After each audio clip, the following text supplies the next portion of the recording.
So what's an intentional tort? Well, it's really just a fancy legal term for wrongful acts that someone does on purpose. Things like trespassing or battery. We all get that they're wrong. But what if you had a really good reason for doing it?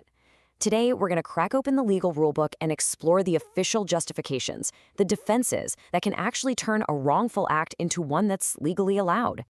Just imagine this for a second. You see a swimmer drowning. To get to them, you have to run across a private dock and, let's say, borrow a boat without asking. Sure, you might cause a little damage, but hey, you save a life. So, can the dock owner turn around and sue you? The answer, well, it's complicated. And that's exactly what we're going to untangle today, when the law might just give you a pass. Okay, the key legal term you've got to know here is affirmative defense. Think of it like a legal plot twist.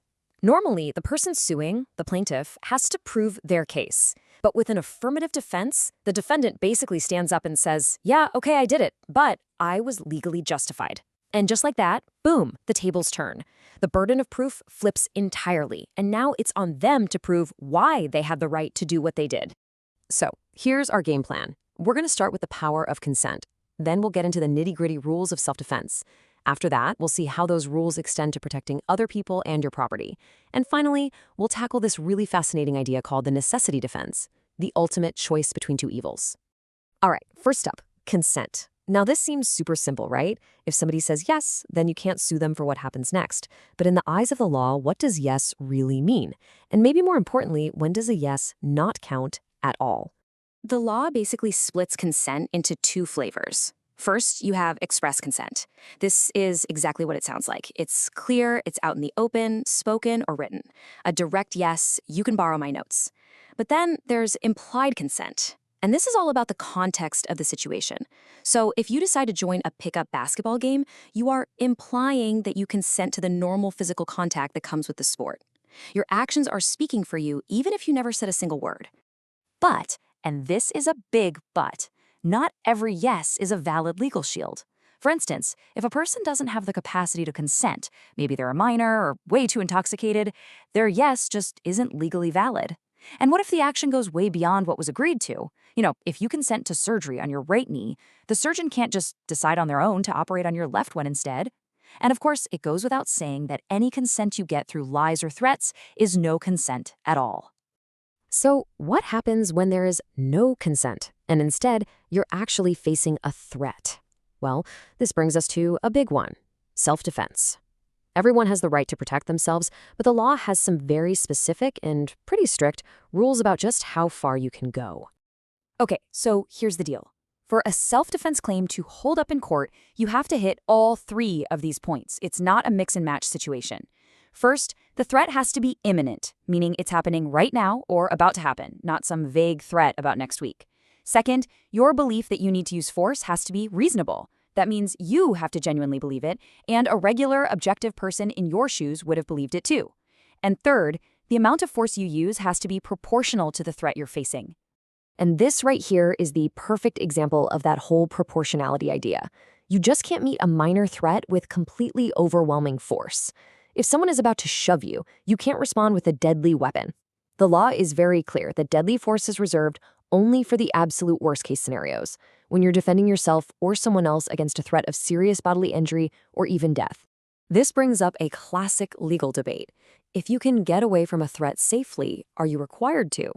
Well, the law is actually split on this. The majority of states say no, you can stand your ground. But a pretty significant minority of states have what's called a duty to retreat. That means you are supposed to back away if you can do it safely.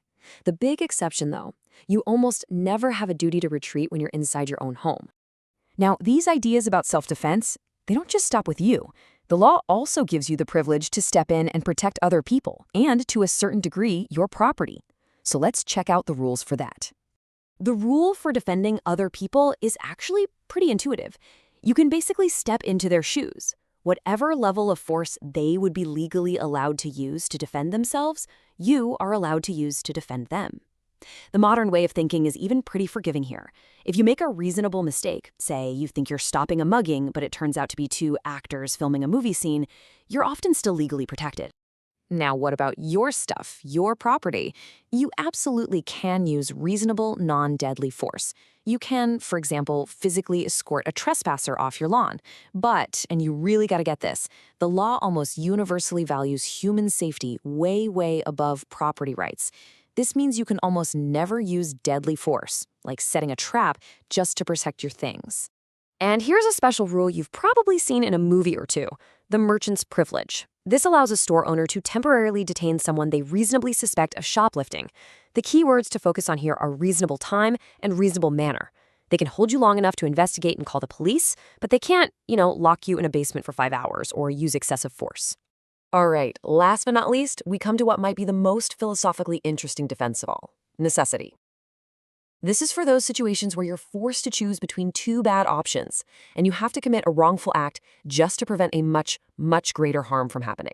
So necessity actually breaks down into two types, and believe me, the difference is a really big deal. Public necessity is when you act to protect the whole community. Think of a firefighter who has to destroy one building to create a fire break that saves an entire town.